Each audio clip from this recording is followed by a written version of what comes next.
خصوصاً علی سید الورا محمد المصطفیٰ وعلی آلہ بدر الدجا وصحبہ نجوم الہدیٰ، اما بعد۔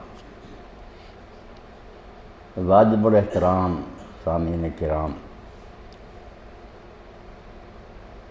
ڈاکٹر صاحب نے جن موضوعات جو دلائی ہے اس کے بارے میں آپ کھلے دل سے سوال کر سکتے ہیں، میں انشاءاللہ اس کی بھی پوری وضاحت کروں گا اللہ کی توفیق سے، مگر میں تمہید کے طور پر چند باتیں آخری عشرہ کے بارے میں آپ جانتے ہیں کہ اس میں رسول کریم علیہ الصلوۃ والسلام کی ہدیات طیبہ کا ایک بہت بڑا کارنامہ سر انجام پایا۔ فتح مکہ 20 رمضان مبارک ہوئی، بدر کی جنگ جو ہے وہ 17 رمضان کو ہوئی اور فتح مکہ 20 رمضان کو ہوئی۔ فتح مکہ کے سلسلہ میں دو چار باتیں جو آپ حضرات کی آگاہی کے لیے میں عرض کرنا چاہتا ہوں، پہلے آپ ان کو سن لیں، پھر یہ باتیں جو ہیں انشاءاللہ اس پر بھی تبادلہ خیرات ہوگا۔ واقعات بیان کرنے کی ضرورت نہیں، وہ آپ سب حضرات پڑھتے رہتے ہیں، جو اس سے نتائج اور عبر حاصل ہوتے ہیں نا، ہمیں سبق ملتے ہیں، ان کی طرف میں توجہ مبذول کرانا چاہتا ہوں۔ سب سے پہلی بات تو یہ ہے کہ مکہ فتح ہونا صرف ایک شہر کا فتح ہونا نہیں ہے۔ دنیا میں اسی طرح فاتح لوگ علاقے فتح کرتے رہتے ہیں، وہ کوئی ایسا واقعہ نہیں کہ ہم اس کی طرف توجہ دیں۔ فتح مکہ کی اہمیت اصل میں اس لیے ہے کہ رسول کریم علیہ السلام کی بعثت اور آپ کے نبی مقرر ہونے کا جو سب سے بڑا کام اور مشن آپ کا تھا وہ اللہ کے گھر کو پاک کرنا تھا، بیت اللہ پر قبضہ اور اس کی اس حیثیت کو بحال کرنا جو ابراہیم علیہ السلام کے زمانہ میں تھی۔ اللہ کا گھر بنا تھا مگر بعد میں اللہ کا گھر نہیں رہا، اس میں بت رکھ دیا، اولاد اسماعیل علیہ السلام نے شرک کا گھر بن گیا۔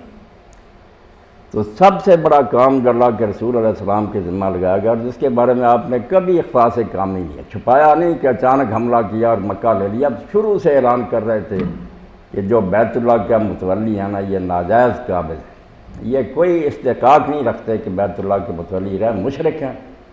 بیت اللہ کے بننے کا کوئی مقصد یہ پورا نہیں کر رہے۔ دو مقصد قرآن مجید میں آپ دیکھیں جو بیان ہوئے ہیں بیت اللہ کی تعمیر کے، ہمیں بھی ان کی طرف توجہ کرنی چاہیے کہ یہ کیوں ہمارا مرکز ٹھہرایا گیا۔ ایک بات تو اللہ تعالیٰ نے فرمایا وَاتَّخِذْ مَقَامَ إِبْرَاهِيمَ مُصَلًّى، ابراہیم علیہ السلام کی قیام گاہ جو ہے نا جہاں آپ کی رہائش تھی اس کو نماز کی جگہ بناؤ۔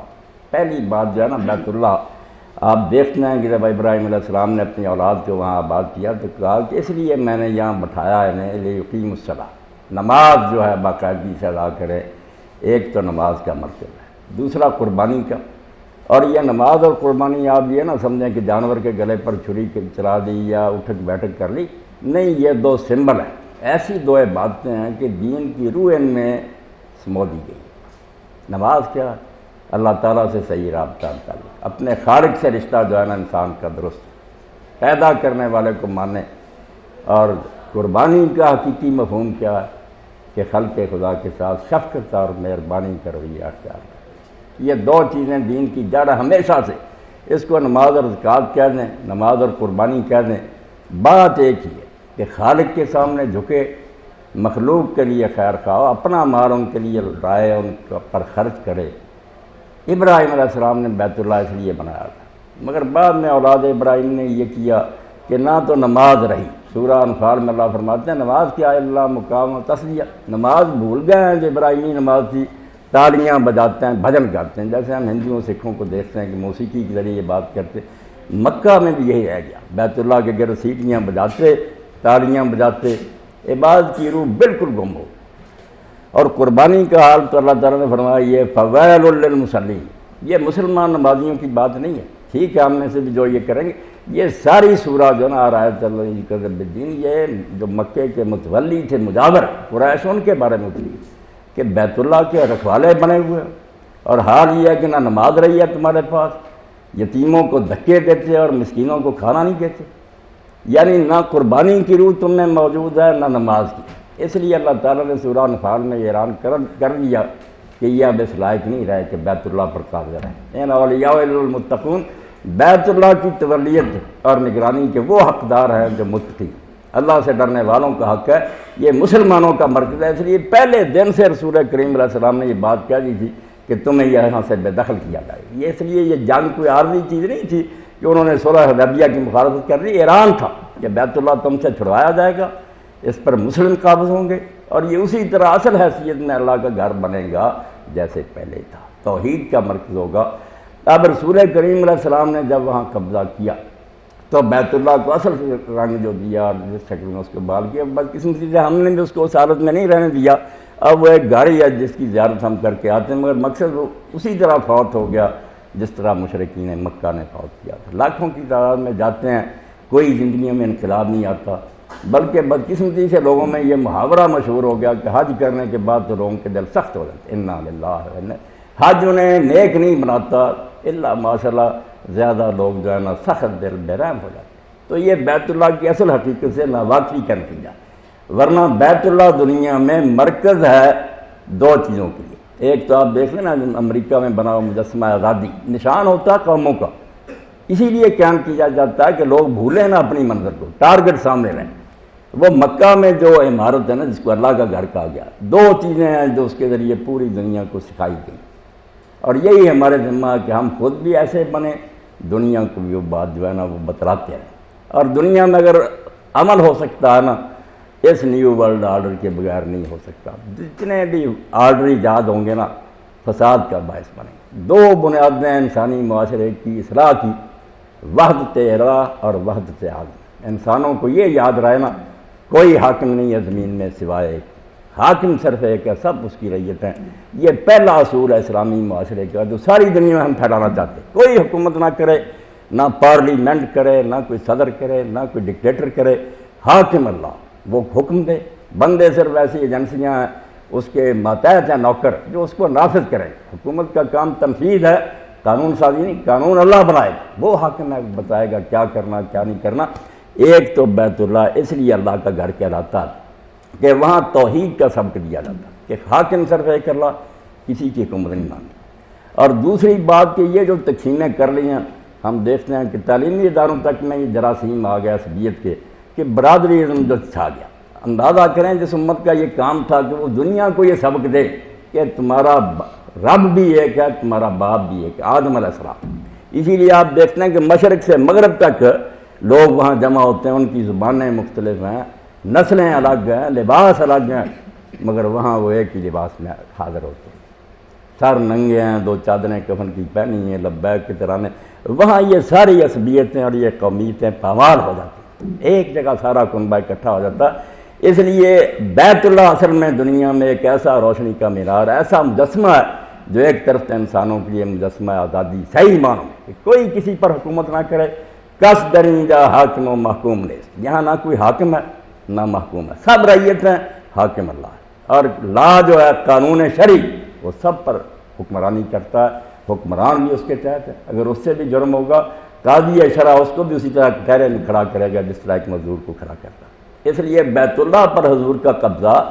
ایک تو اس کو مجسمہ آزادی قرار دینا تھا کہ آج سے غلامی کو کچلا جاتا ہے، کسی قسم کی معاشرتی، معاشی، سیاسی، مذہبی، حتیٰ کہ مذہبی جو ہے پیشوائی اس کو بھی کچل گیا کہ کوئی پریس نہیں ہے یہاں کہ خدا اور بندوں کے درمیان کوئی پیر ہے، کوئی مولوی ہے اس کے ذریعے دعائیں جائیں، نہیں، خدا سب کے قریب ہے، ہر سب کی سنتا ہے، ہر شخص براہ راست اس سے واسطہ قائم کر سکتا ہے۔ غلامی کی جتنی قسمیں تھیں نا کہ مذہبی لوگوں نے پیشوائیت مسلط کی گئی تھی، حکمرانوں نے ان پر آمریت مسلط کی تھی، معاشرے میں جو لوگ بحیثیت تھے انہوں نے دوسرے لوگوں کو کچلا ہوا تھا، ساری غلامیاں ختم کر دی۔ اور اسی لیے علامہ اقبال کہتے ہیں قرآن کیا چیست قرآن خواجہ را پیغام مرگ، یہ کتاب نہیں ہے دنیا میں جتنے آقا بنے ہوئے ان کی موت کا پیغام، یہ انقلاب کا پیغام کہ آقا نہ کوئی بنے،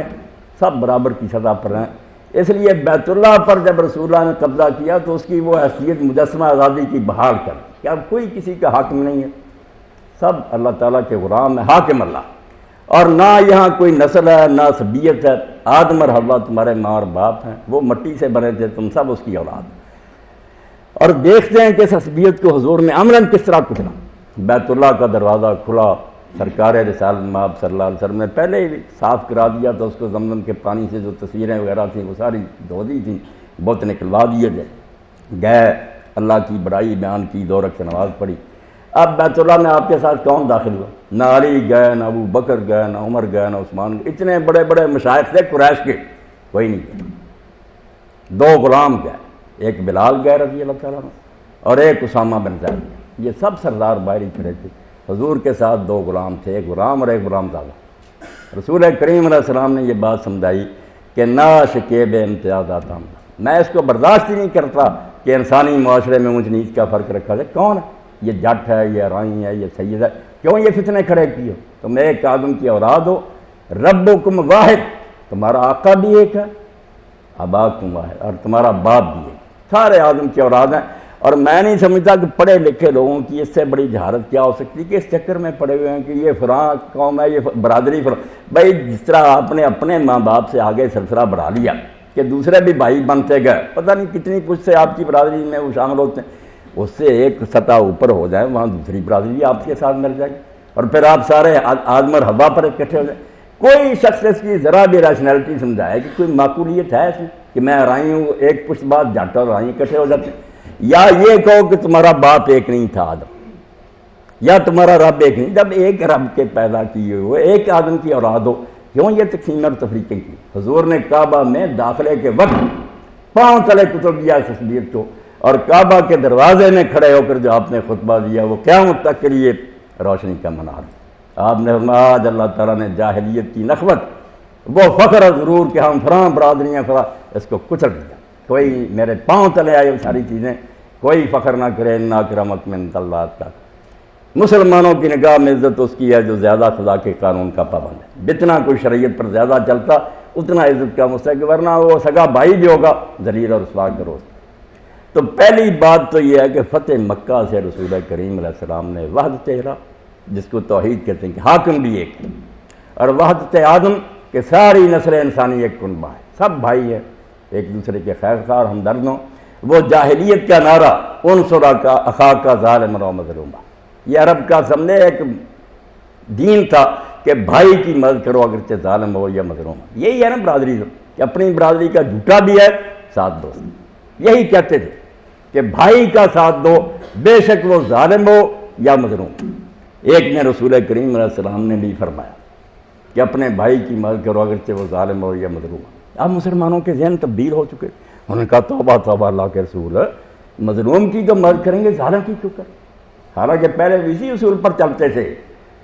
آپ نے فرمایا نہیں، اب اس کا مفہوم بدل گیا، بات وہی ہے مگر معنی وہ نہیں رہا۔ لوگوں نے کہا کیا اللہ کے رسول معنی ہو گیا؟ فرمایا مظلوم کی مدد تو تم سمجھتے ہو، ظالم کی مدد یہ ہے کہ اس کا ہاتھ پکڑو، اس کو ظلم کرنے سے روکو، یہ اپنے بھائی کی مدد ہے، ساتھ نہ دو، ہاتھ روکو کہ میرا بھائی اور یہ کام غلط کرتا۔ یعنی فتح مکہ سے رسول کریم علیہ السلام نے، اور یہ آپ سورہ نساء کی میں اشارہ کریں پہلی آیت پڑھیں، اللہ نے یہی دو باتیں دھیان رکھی کہ تمہارا پیدا کرنے والا ایک ہے اور تمہارا باپ جو ہے نا نفس واحد، ایک سے پیدا ہوا حوا سے، کسی کو دوسری مٹی نہیں لگی۔ اور اس کے ساتھ رسول کریم علیہ السلام نے جس بات کا مظاہرہ کیا ہے، سارے پڑھے لکھے لوگ قرآن میں جب یہ اس طرح پڑھتے ہیں کہ نفس مطمئنہ، یا ایتھا نفس مطمئنہ، اچھے بڑے لوگ جو ہے نا وہ اس گنجرت میں مبتلا ہیں بہام میں کہ وہ نفس مطمئنہ کہاں سے حاصل ہوتا؟ اس کے لیے پھر بہت سے سلسلے قائم ہو گیا، خانقاہیں بن گئیں، سلسلہ بیعت ہو گیا، نہیں، ان چیزوں سے نفس مطمئنہ نہیں حاصل ہوئی۔ نفس مطمئنہ کا مظاہرہ یہ دوسرا نقطہ کہ رسول کریم علیہ السلام نے فتح مکہ کے موقع پر اس کا مظاہرہ کیا۔ اب اطمینان عربی زبان میں کہتے ہیں، کس کو ہم تسلی کو کہتے ہیں، کوئی پریشانی نہیں، ایسی بات نہیں۔ عربی زبان میں اطمینان کا معنی ہوتا ہے ایک جگہ جمع رہنا، نہ ادھر کو جھکنا نہ ادھر کو جھکنا۔ اطمئنان الاناء، جب کہیں گے کہ برتن اپنی جگہ پر مطمئن، گرونچی پر ٹکا ہوا، نہ ادھر کو جھکانا۔ اطمئنان الصراط، چراغ مطمئن، اس کی روشنی جا رہی ہے، نہ ادھر کو جھکتی ہے نہ ادھر کو۔ اس لیے جب دل کی یہ کیفیت ہو جائے کہ خوشحالی ہو